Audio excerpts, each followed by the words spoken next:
Live from Liverpool, The Dark Paranormal, Season 18.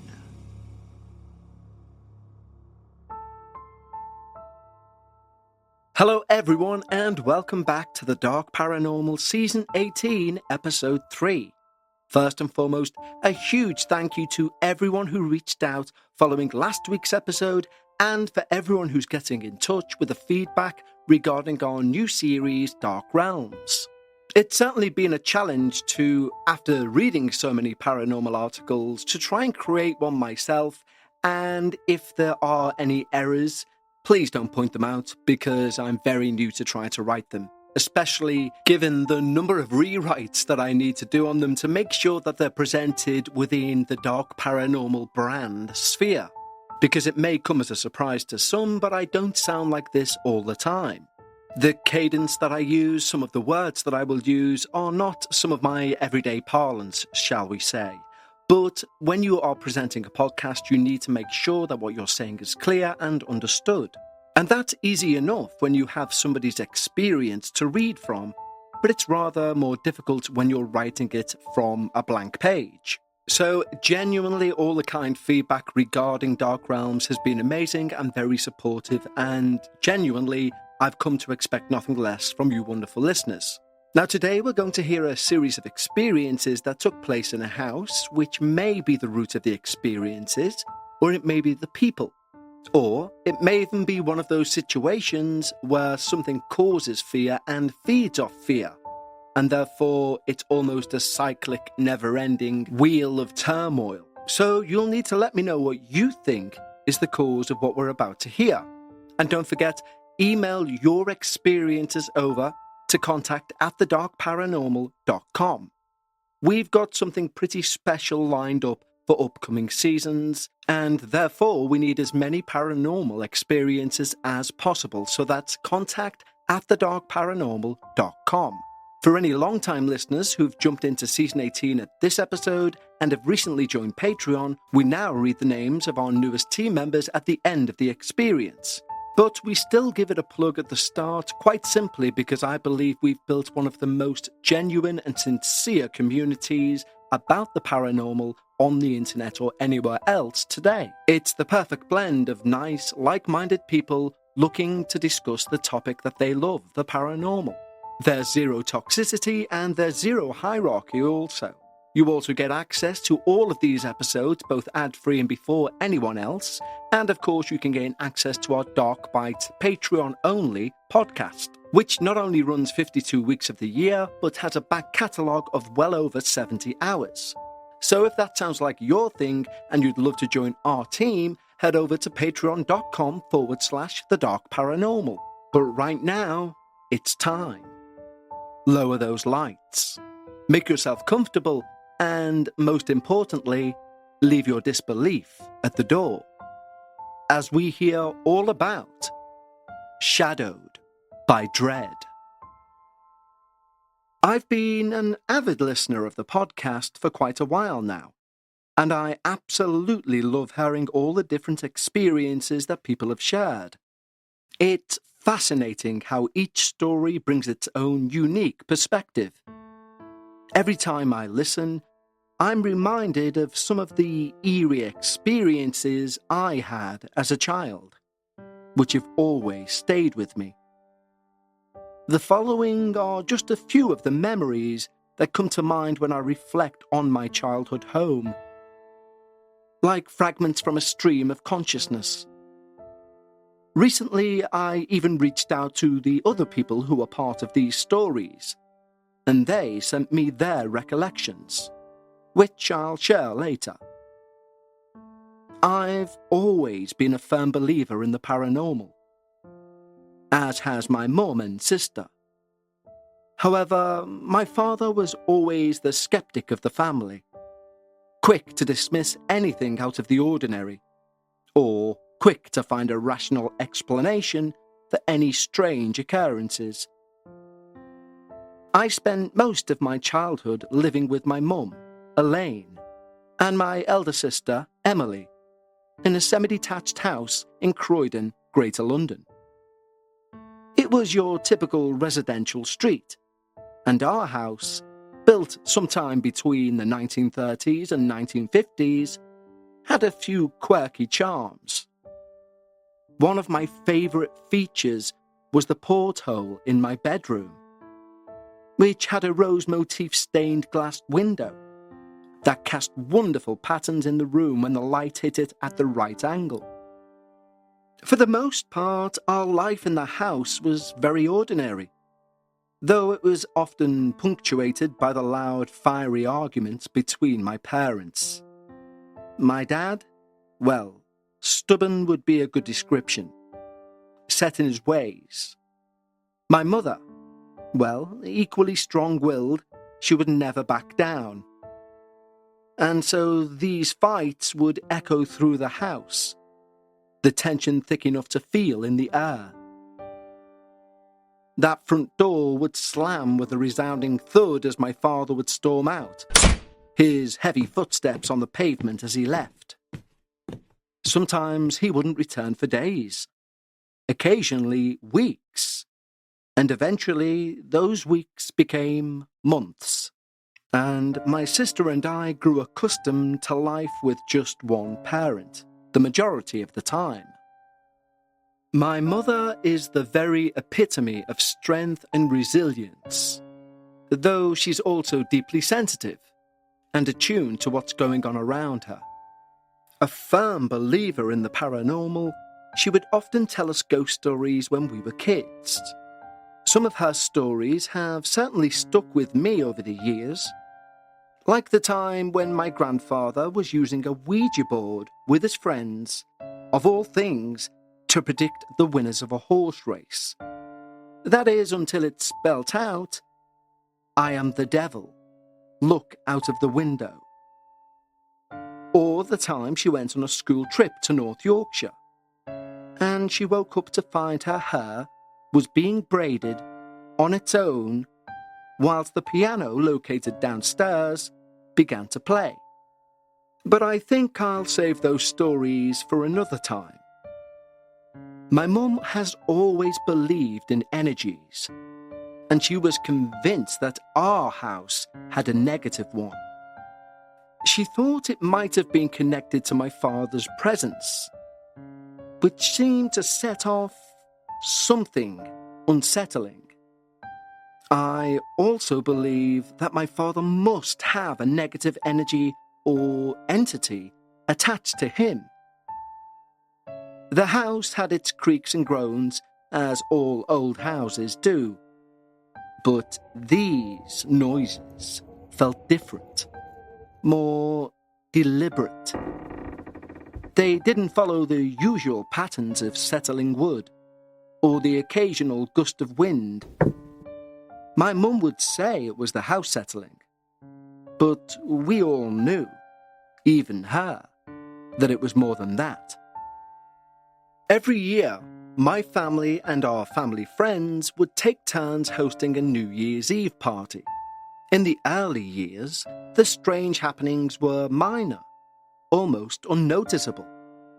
But as my parents' marriage deteriorated, so the events grew more intense. One year, during one such party, when I was maybe about 8 years of age, we were all gathered in the dining room, enjoying the food, the drinks, the music, everyone having a good time. And then, from the front room came a loud crash.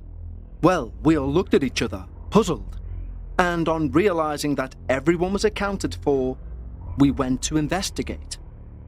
The mantelpiece above our fireplace, usually adorned with candles, photographs and ornaments, had been completely cleared, as if someone had angrily swept their hand across it, sending everything crashing to the floor. There was shattered glass, broken items everywhere. It was baffling. No one had been in the room. There were no open windows, and nothing above the mantelpiece that could have fallen. The only possible culprit could have been our cat, Spot. But he was hiding upstairs, avoiding the crowd, so it couldn't have been him. No one was in that room from the beginning of the night, and after it happened, we all made the decision to stay in the dining room instead. Fast forward to my teenage years, and I was dating my first boyfriend, Lee. Lee wanted nothing to do with anything paranormal. No horror movies, no ghost stories for him. On yet another New Year's Eve, my sister was upstairs with her friends, while my mum, Lee, and I were in the front room. We were on the floor playing a board game, with the countdown on in the background. Suddenly, the doorbell rang, and my mum got up to answer it. It was one of Emily's friends' parents coming to pick them up. As Lee and I continued playing, all of a sudden 3 DVDs flew out and landed near me. One by my feet, another at the small of my back, and the third by my head. It's worth mentioning that our DVDs were all neatly stacked beside the TV stand on the floor, so there was no reason for them to fall or fly out like that on their own. How could they have moved? There was no logical explanation to what happened, and still to this day I can't explain it. At the time, I didn't feel scared at all. I do remember thinking, oh, it's just the presence. He's got enough energy now to make himself known. Like it was building up a year's worth of energy and releasing it now, on New Year's. These experiences have always left me wondering, and I can't help but believe that something beyond the ordinary was always at play in our home. My sister moved from the smaller back bedroom into the front bedroom when she became a teenager and needed more room and a double bed. The front room was more spacious, big windows, and a great desk with a huge mirror mounted on the wall. She'd come home from school and go up to her room as usual. She'd done so one day to find a huge crack in the mirror. She shouted for me, but had no response until I walked in after her. Her face was visibly confused, annoyed, and accusatory. "What did you do to my mirror?" she shouted. Well, I had no idea what she was talking about. She proceeded to tell me that I will be in so much trouble when Mum gets home. I walked into the room with her and saw the mirror. I turned to my sister and said it wasn't me. I watched her face change as she realized that she was the last to leave that morning and the first to return. My sister's old room was directly across from mine, and every evening I'd glance into it with a slight sense of dread. Something about that room just didn't feel right. From my doorway, I could only see the left side of the room. The chest of drawers and wardrobe were lined up against the left wall, while the room opened up to the right, out of view. In the centre of the back wall was a small cupboard that led to a crawl space that we used for storage, though we never went in there. It wasn't until after she moved out of that room that my sister confessed she used to watch that little door most nights, feeling as though either someone was watching her or something was behind it. I'm not sure if it was just my imagination running away with me, but there were moments when I could swear I saw faint shadow figures standing near her doorway. They were never fully formed, just dark outlines, ones that seemed to waver in the corner of my vision, like something glimpsed through a frosted glass. These figures never moved closer.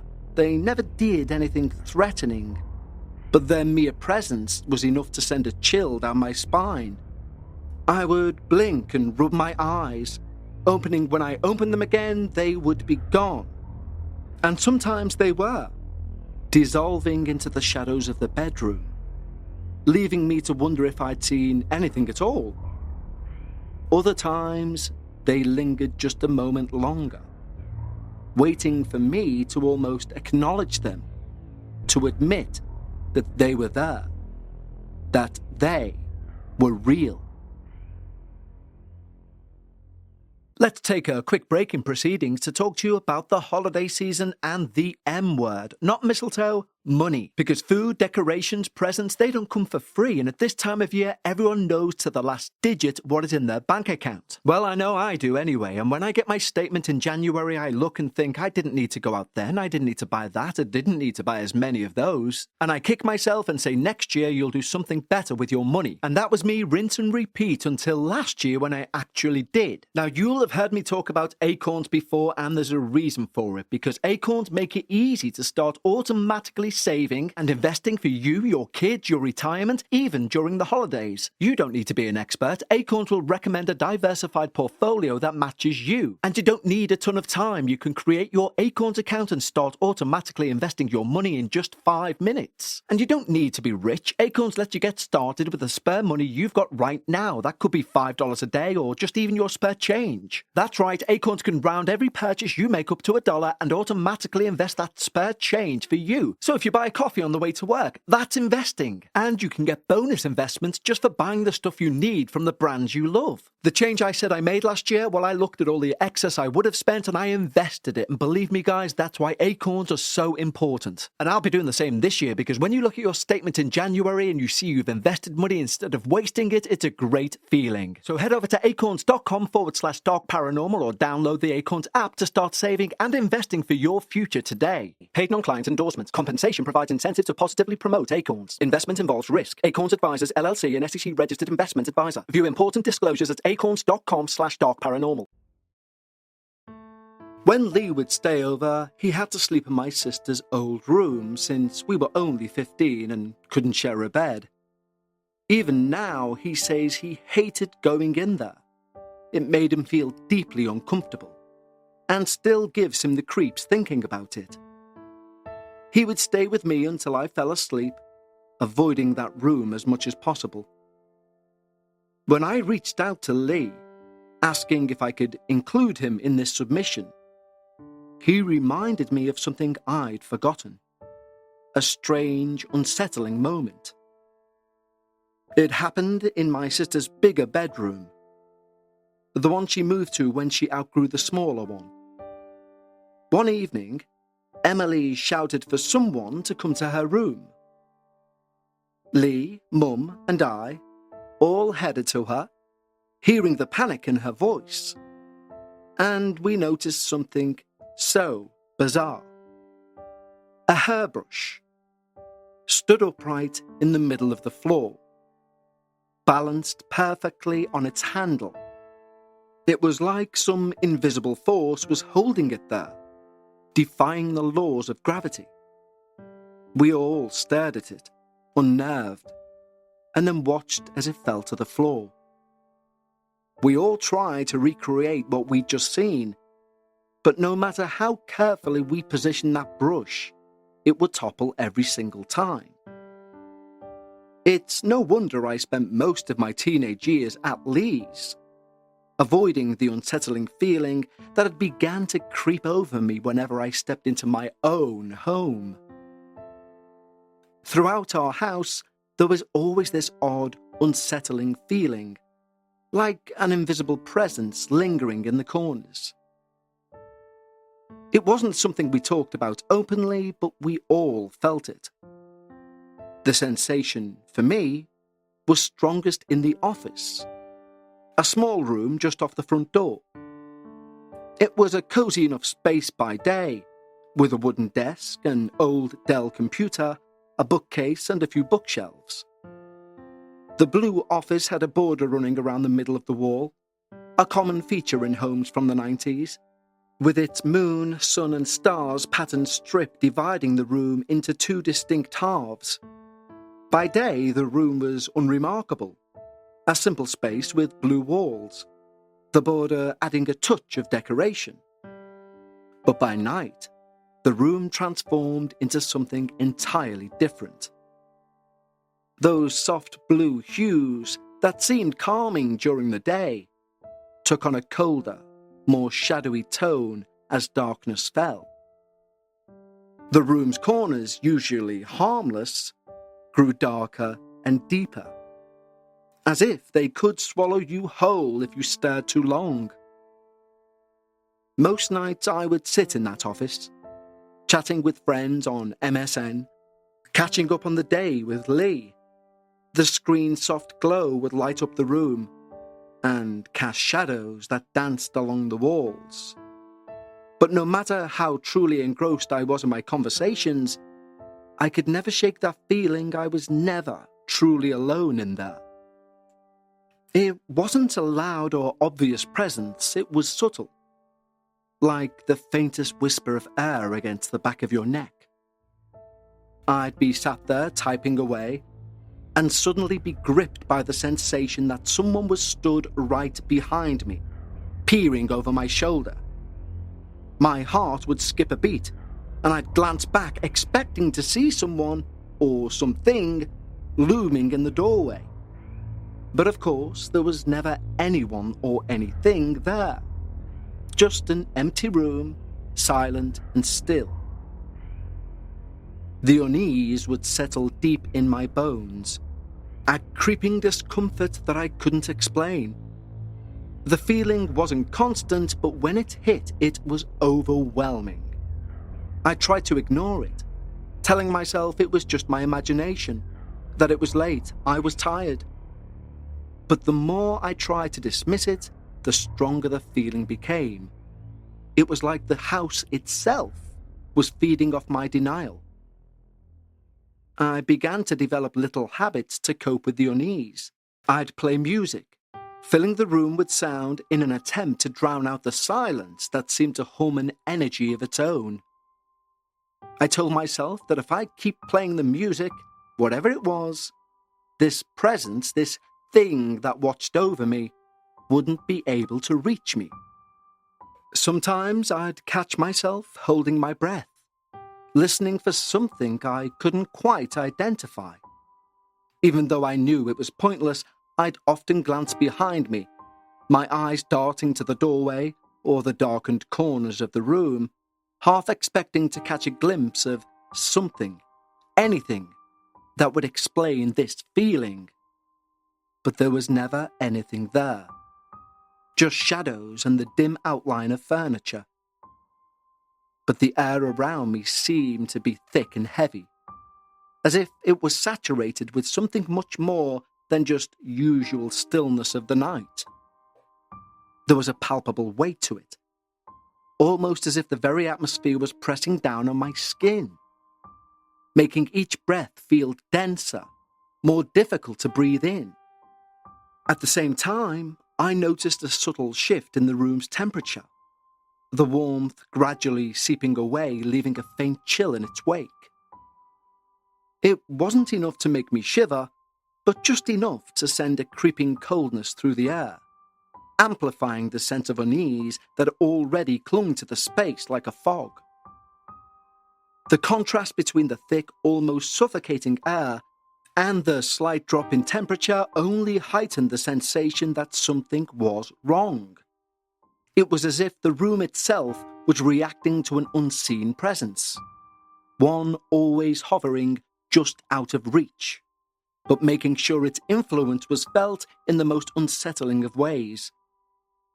When I asked Emily about her experiences in our childhood home, she shared a few stories I already knew, like when we would walk into a room and all the cushions from the sofa would be in a pile in the middle of the room. But what I didn't know at the time was that my now brother-in-law would also have his own unsettling experiences in that very house. On multiple occasions, he witnessed shadows silently glide across the hallway at the bottom of the stairs.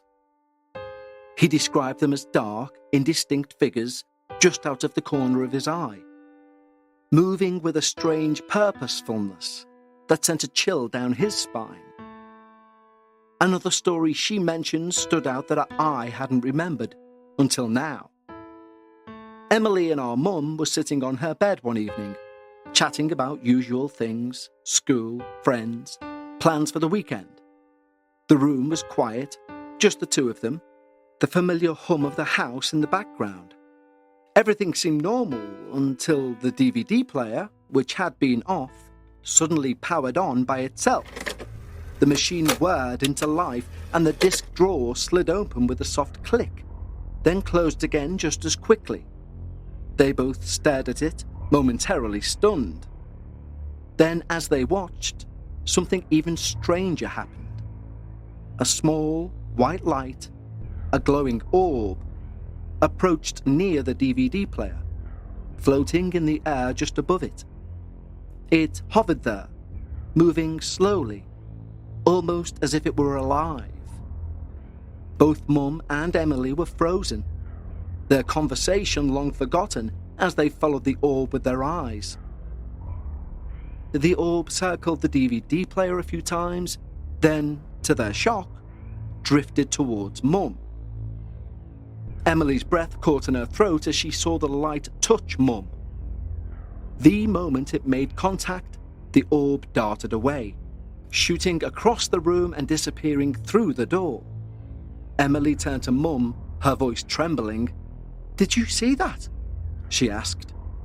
Mum just slowly nodded, her face pale. "I saw it," she said, her eyes wide with a mix of disbelief and unease. They sat there for a long moment, the room heavy with the lingering sense of something they couldn't quite explain, the DVD player now silent, as if nothing had happened. But the air in the room was different, charged with an energy both could feel, but neither could explain or understand. Emily told me that neither she nor Mum could ever figure out what that orb was, or why it appeared. My father comes into play in the last story, which was only told to me after we all left the family home. He was sitting on the sofa in the front room one evening, watching TV, when he saw my mother walk in from the corner of his eye. Without looking up, he started talking to her, expecting the usual responses. But when she didn't reply, he turned his head and found an empty room. He sat there, confused, trying to rationalize what he'd seen, but nothing made sense. My father was a practical man who didn't believe in ghosts and was always quick to dismiss strange occurrences. But this time, he had no explanation. He was adamant he saw someone come into the room, and he admitted it was the only time he'd ever felt uneasy or scared in that house. Not long after that was when he left for the last time. I realise these stories may not be as dramatic or thrilling as some others we've heard, but I believe these subtle encounters can and will resonate with people, those who've had similar experiences. There's something powerful in these quiet moments, when something inexplicable happens and you just know that something more is present. It's not always about the grand, terrifying events. Sometimes it's the small, almost imperceptible things that leave the deepest of impressions. I hope that by sharing these stories, they reach those who understand that feeling, the sense of being gently reminded we're not alone, that there's more to this world than meets the eye. Maybe, hopefully, they'll find a sense of comfort in knowing that others have had these understated yet profound experiences too. It's that shared understanding that can create a connection. It offers reassurance that these subtle encounters are part of a larger unseen presence. Thank you for reading, Jess. Jess, I want to thank you so much for your submission for episode 3 of season 18, because your parting paragraph is such a valid point. Not everything needs to be dragged down the stairs or thrown across the room to be absolutely terrifying to the person that's experiencing it. Remember, the dark paranormal doesn't have to be about possessions or devils. In this experience, we have somebody afraid to enter their own home. Now, for me, that covers something so dark and paranormal, it wants you to be somewhere else than where you live. And it's a brilliant reminder that not all of our experiences that we cover need to have blood on the walls, etc. They can be more subliminal, they can be more sporadic, and still have just as a profound impact. So Jess, thank you so much. Right now, it's time to say a big thank you to our newest team members over at Patreon, who will of course got this episode ad-free and before everyone else, along with every other episode on this feed, and of course can gain access to our entire back catalogue of our Patreon-only podcast, Dark Bites. So a huge thank you to our newest team members, who are Amy Aldegoa-Waters, Tiffany Williamson, Ruby, Jane Anderton, Jake Bonshire, Lee, Megan Malcolm, Lena Dominguez, Tristan B, Daniel Sneed, Stacey Bainey, Brandy Levy-Dot, Paul Large, Storyfella, Optimism, Unavita, Reagan Lewis, Pia S, Jess, Jasmine Redmond, Ama, Inga Louise, Dev G, and Big Mike 247. A huge thank you to all of you who've signed up. You literally are keeping the show going. You're supporting something that you love for less than the cost of a coffee per month. And of course, you gain access to all of those early ad-free releases, and you can gain access to the back catalogue of over 70 hours worth of Dark Bites podcasts. And if that sounds like something you'd be keen to enjoy, head over to patreon.com/The Dark Paranormal. And also, at this present moment, you can also gift someone a subscription to Patreon. So if you're looking for that last-minute gift, head on over to patreon.com/The Dark Paranormal. But until I speak to you all again on Monday when we step into yet another dark realm, stay safe and remember, whenever you discuss the paranormal, always keep some of your disbelief at the door. And I'll speak to you next time, right here on The Dark Paranormal.